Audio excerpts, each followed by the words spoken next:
महल से निकाला, तो महल से निकालते ही विदुर जी जो है मतलब तुरंत चले गए छोड़ करके वनों में, तीर्थों में भ्रमण करने के लिए निकल गए। और जो है दुख हो रहा है उनको, विदुर जी को दुख हो रहा है। किस बात का दुख हो रहा है? आजकल तो चाहे नगर में तो क्या, राज्य में, देश में आग लग जाए और कितना भी अपराध क्यों ना होते रहे और जनता भी चिल्लाती रहे, आज के कलयुग के तो राजा ऐसे हैं, मंत्री ऐसे हैं कि वो अपना पद नहीं छोड़ेंगे। लोग कहेंगे कुर्सी छोड़ दो, लायक नहीं हो, बोले नहीं लायक है। बोले नहीं आप लायक नहीं हो, बोले नहीं हम नालायक तो है ना। लायक नहीं है वो तो हमें पता है। आजकल के जो मंत्री है, जो आजकल के राजा है, वो कहते हैं कि लायक नहीं है वो तो हमें पता है, लेकिन नालायक तो है ना हम। तो कुर्सी नहीं छोड़ेंगे, बस एक बार मिलना ही मुश्किल है कुर्सी है तो। अर्थात कोई भी सेवा की भावना से नहीं है, मान सम्मान की भावना से नहीं है। कहते हैं कि आजकल के जो नेता है उनके बारे में कहावत है कि नेता जो किसी का लेकर के नहीं देता है। नेता का मतलब ही है जो किसी का लेकर के नहीं देता। तो कलयुग में सब इस तरह के चोर उचक के लोग हो जाएंगे इकट्ठे। दुर्योधन के सब वंशज इकट्ठे हो गए हैं कलयुग में, और वो सब के सब दावा करते हैं कि हम राम राज्य ला देंगे। दुनिया का मूर्ख। अर्थात भागवत में वर्णन है कि लोग ऐसे हो जाएंगे कलयुग में कि वे जो है मतलब प्रजा जो है राजा को धोखा देगी, राजा प्रजा को धोखा देगा, सब चलेगा। देश में कुछ भी हो जाए सत्ता पाने के लिए दंग करवा देंगे, पब्लिक को मरवा देंगे। कोई बता रहा था कि इसलिए किसी को सोशल मीडिया पे ज्यादा नहीं करना चाहिए, नहीं तो सरकार मरवा देगी। तो ऐसा मतलब इतना चरित्र गिर चुका है। लेकिन विदुर जी को देखो, विदुर जी कितना मतलब कैबिनेट मिनिस्टर थे, राजा नहीं थे लेकिन कैबिनेट मिनिस्टर थे उनके पास में। आप जान सकते हो कि आप पूछो कौन सा विभाग हो सकता है, कौन सा मंत्रालय होगा उनके पास में? उनके पास है नीति मंत्रालय था। कि नीति योजना बनाना ये मंत्रालय था, क्योंकि विदुर नीति, विदुर जी नीति पसंद है ना, प्रसिद्ध है विदुर जी के नीति, उनके विचार क्या थे। तो उन्होंने जरा सा भी दुख नहीं किया। हरे कृष्णा। थैंक यू नैतिक राज जी, धन्यवाद। तो आपका भी चंदनों नाम। तो उन्होंने जरा सा भी जो है दुख प्रकट नहीं किया कि हाय मेरा कैबिनेट मिनिस्टर छूट जाएगा, मेरी गाड़ी छूट जाएगी, मेरी एसपीजी गार्ड जो कमांडोज है, जेड प्लस सिक्योरिटी, मुझे कौन पूछेगा है, जो मैं खूब मौज मस्ती करता हूँ, सब गलत काम करता हूँ, वो कैसे कर पाऊंगा। एक क्षण में ही धनुष को छोड़ दिया हस्तिनापुर के महल पर और चले गए तुरंत छोड़ करके, कहा वनों में चले गए जा करके। साधु अवज्ञा करी ऐसा, साधु अवज्ञा करी फल ऐसा, जरा ही नगर अनाथ कर जैसा। साधु की अवज्ञा होगी तो उसका फल क्या होगा, जैसे ही नगर जलेगा। इस तरह से विदुर जी ही नहीं गए, बल्कि विदुर जी अकेले नहीं गए, हस्तिनापुर छोड़कर वे अपने साथ में कुछ और भी ले गए। पहले बता, पुण्य ले गए, दूसरा आयु लेके चले गए, बल श्री कीर्ति ये सब लेके चले गए। इनका कौरवों के पास अब कुछ नहीं बचा। कौरव तो बस केवल अब जो है हाड़ मांस के पिंजरा खड़े थे सामने कि कोई बाण चलाओ अर्जुन आकर के और मार दो, बस। अब केवल इतना बचा था कौरव के पास में, कौरव के पास में कुछ नहीं बचा था अब। तो ये बड़ा दुख का विषय है कि जगत में लोग जो है किस तरह से जीवन जीते हैं। उदाहरण उन लोगों को लेना चाहिए, सीखना चाहिए विदुर जी से। विदुर जी जैसे महान व्यक्ति से सब कुछ छोड़ दिया है। छोड़ो, आजकल तो जो है देखते हैं ना, आजकल आता है कि कुछ लोगों को टिकट नहीं मिलता, रोने लगते हैं, कपड़े फाड़ने लगते, चिल्लाने लगते पब्लिक को, मुझे टिकट नहीं मिला, कहता मैं बर्बाद हो जाऊंगा। इसका मतलब तुम बिना राजनीति में आए बर्बाद हो रहे हो, तो इसका मतलब तुम दूसरे को जरूर बर्बाद करोगे, लक्षण है कलयुग। लेकिन विदुर जी जैसे चले गए, विदुर जी कहाँ गए, कहीं दूसरी पार्टी नहीं की, बगावत नहीं की, बल्कि सीधे कहाँ चले गए और बोल के गए। धृतराष्ट्र के दिमाग में ये था कि शायद ये हमारे खिलाफ बगावत ना करते भाई, शायद ये पांडवों के पक्ष में ना लड़े। बोले गए भैया घबराओ मत, मैं पांडवों के पक्ष से लड़ने भी नहीं आऊंगा तुम्हारी तरफ, तुम्हारे खिलाफ मैं बिगुल भी नहीं बजाऊंगा। आजकल तो होता है ना कि अपमान करोगे तो वो जाकर के जो है दूसरे शत्रु को जाकर बता देगा। मतलब इतिहास में ऐसी कई घटना हुई है कि राजा ने किसी का अपमान कर दिया, उसको गलत कार्य के लिए डांट दिया, तो वो जाकर शत्रु से मिल गया, उसके खिलाफ चढ़ाई कर दी, इतिहास में एक नाम आता है, जो है, जो अभी कुछ समय पहले बड़ा हुआ था, पद्मावती। पद्मावती एक जो रानी हुई है, और जिसने जोर कर लिया था बहुत सारी रानियों के साथ में, तो खिलजी। तो जो राजा था, पद्मावती के पति का नाम क्या था जो राजपूत था, कौन बताएगा? तो पद्मावती जो राजा थे, उसने उसका दरबारी था एक, और वो तांत्रिक टाइप का आदमी था, उसका नाम था राघव चेतन पंडित था, लेकिन था वो तांत्रिक। जब उसका पता लगा तो उसने जो राजा था उसका नाम रतन सेन था। चलो आप नहीं बताएंगे, मैं ही बता देता हूँ। उस राजा का नाम रतन सेन था। तो उसने जो है उसको निकाल दिया महल से, और रानी ने उसको एक उपहार भी दिया, और कहा भी चलो राजा ने गलती हुई।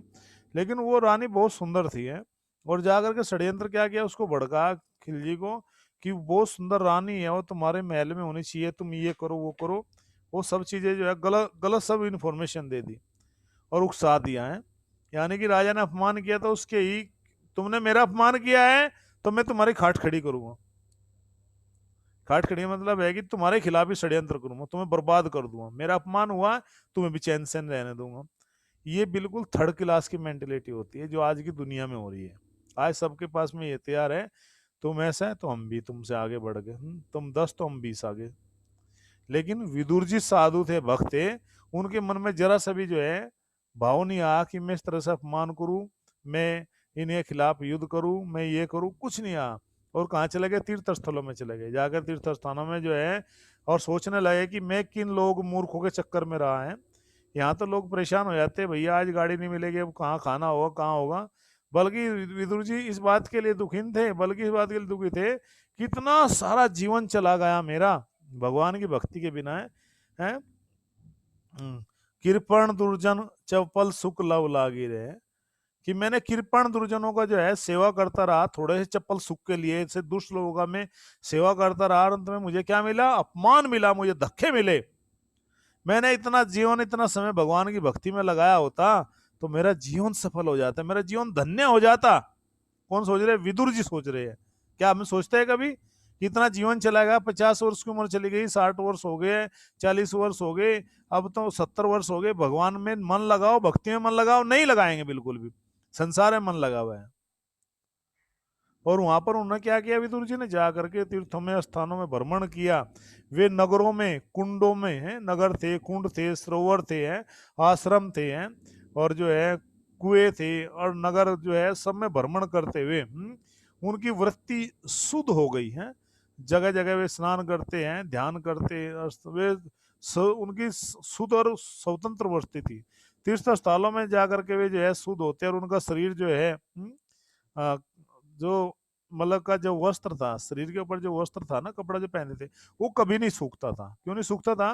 क्योंकि एक एक तीर्थ स्थल आए, कुंड आए, फिर दूसरे कुंड में, फिर तीसरे कुंड में तीर्थम भ्रमण करते थे। जैसे कि हम ही वृंदावन में परिक्रमा शुरू की राधा कुंड से, राधा कुंड के बाद में कुसुम सरोवर आ गया, फिर मानसी गंगा आ गई, फिर गोविंद कुंड आ गया, फिर अप्सरा कुंड आ गया, फिर नवल कुंड आ गया, फिर उद्धव कुंड आ गया। इस तरह से मतलब भ्रमण करते हैं जो है, अर्थात वस्त्र इतना जो है स्नान करते रहते थे यार। अवधूत के वेश में थे वे, अवधूत के वेश में जो है क्या कर रहे थे? भ्रमण कर रहे थे, बिल्कुल भगवान के ऊपर पूरी तरह से आश्रित होकर के, संसार का कोई चिंतन नहीं, भगवान के नाम में घूमते हुए हैं। और इस तरह से जो है वे अवधूत के वेश में थे। और क्योंकि वे बहुत सारे व्रतों का पालन भी कर रहे थे बीच बीच में, जो एकादशी और अन्य व्रत आते थे उनका पालन करते थे वे। भक्त लोग भी पालन करते, लेकिन आजकल हम देखते हैं कि जो भक्त है ना, दीक्षा के बाद में बहुत सारे ऐसे व्रत पालन करते हैं जिनका औचित्य नहीं है। जो व्रत बताए गए केवल उन्हीं का पालन करना चाहिए, क्योंकि भक्त तो गृहस्थी में है, थोड़ा थोड़ा भक्तों के मन में लालच आ जाता है, चलो हम रख लेते। जो व्रत नहीं है अपने मन से रख लेते हैं। जैसे कि भीष्म पंचक आता है, भीष्म पंचक जो है वो व्रत है कार्तिक में। तो कुछ भक्त लोग सोचते हैं कि पुरुषोत्तम मास में 5 दिन रख लेते हैं, उससे तो कुछ तो लाभ मिलेगा ही। तो यानी कि कर्म कांड इस तरह से घुसा हुआ है पूरी तरह से जो है हम विचलित है। तो उसको त्याग दो ऐसे विचारों को, क्योंकि ये धीरे धीरे हमारी भक्ति का मूल्य लगता है इससे। क्योंकि फल की इच्छा होते ही भक्ति का मूल्य लगता है, जो किया वो खत्म। वही विधान करना चाहिए जो शास्त्रों में बताया गया। इस तरह से शास्त्रों के विधान के अनुसार विदुर जी जो है क्या करे थे, अपना जो है भ्रमण करे थे, और इस तरह भ्रमण करते करते वे प्रभास क्षेत्र में चले गए हैं। प्रभास क्षेत्र में जब वे गए, क्योंकि प्रभास क्षेत्र से में जब वे गए तो उनको वहां पर पता चला कि ये जो मतलब अब राज्य जो है वो युधिष्ठिर महाराज का है।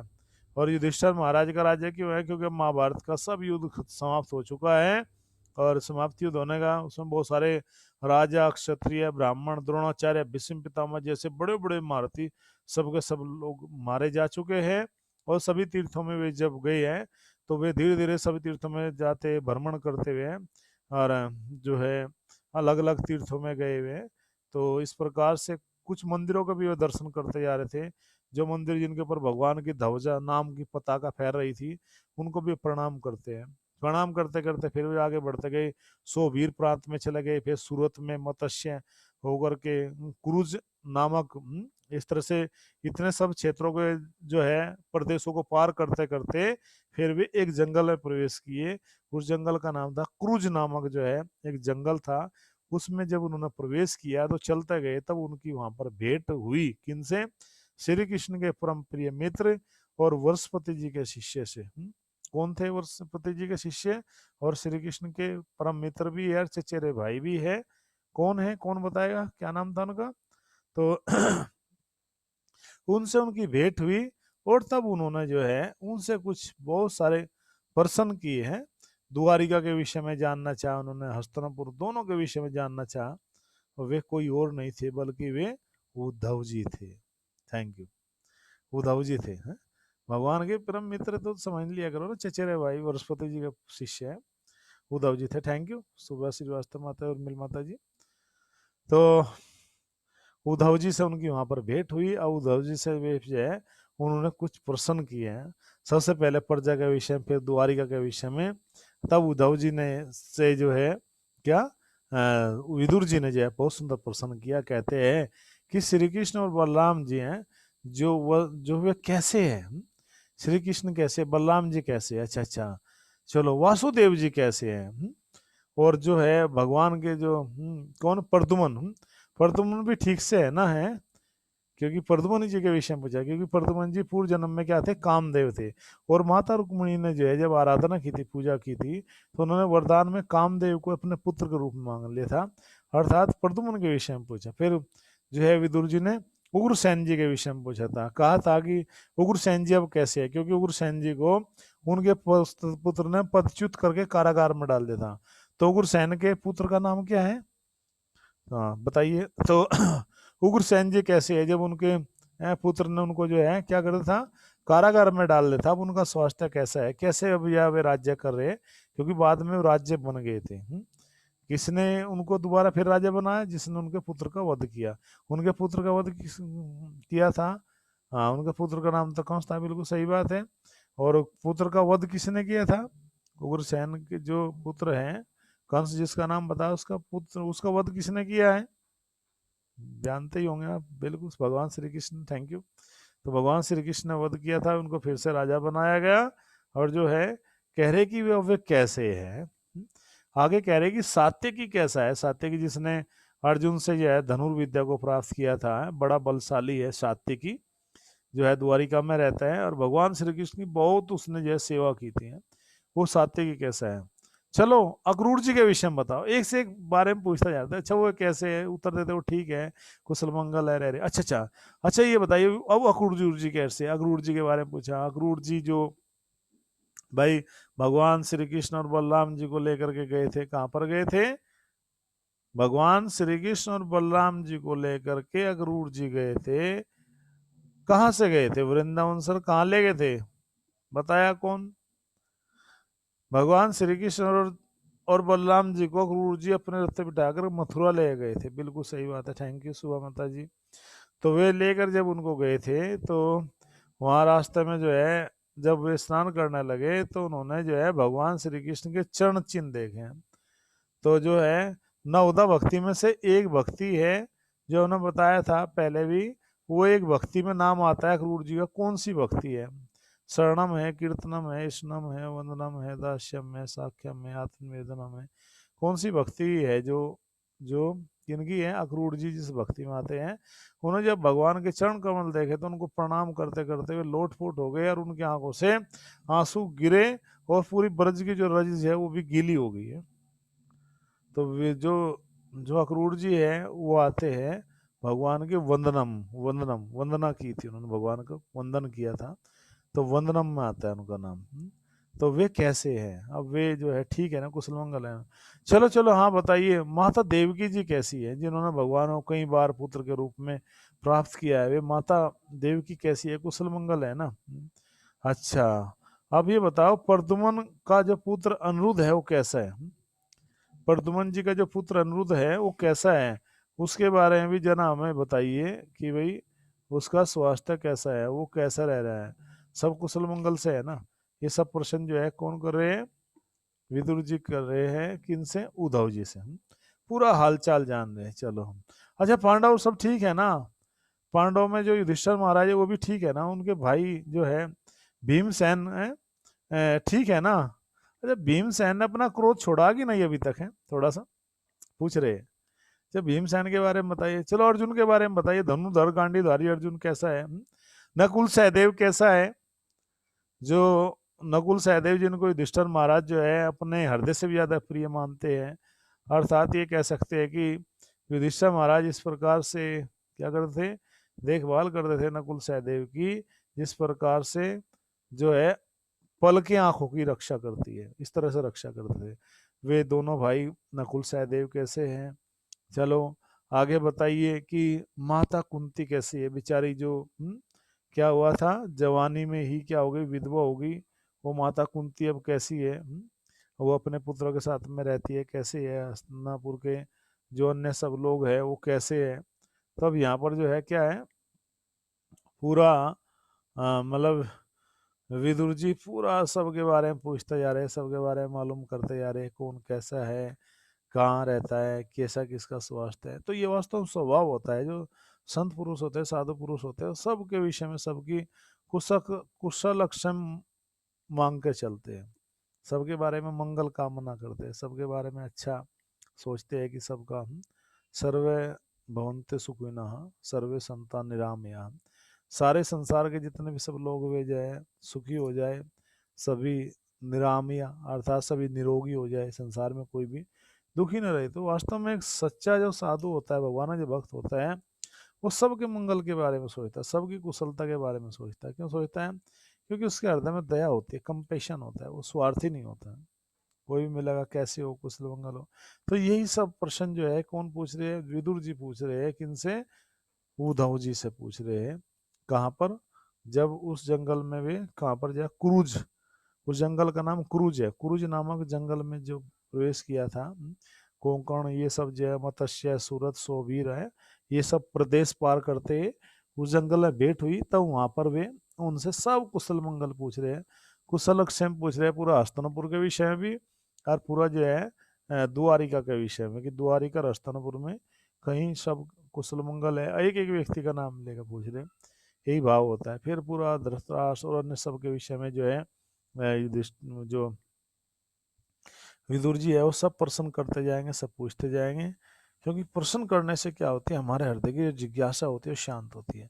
जिसके जीवन में प्रसन्नता नहीं, सॉरी प्रश्न नहीं है, क्वेश्चन नहीं है, अगर क्वेश्चन है, जिज्ञासा है, तो उसी को शास्त्र में कहा गया है वही जिज्ञासु है। जिज्ञासु सरे उत्तमम, और उत्तम दृष्टि का जिज्ञासु वही है कि जो प्रश्न करे, पूछना चाहे, जानना चाहे। अगर कोई प्रश्न ही नहीं कर रहा है तो उसके दो कारण हो सकते हैं, ये तो सब कुछ जानता है या उसने कुछ नहीं सीखा या वो कुछ नहीं जानता।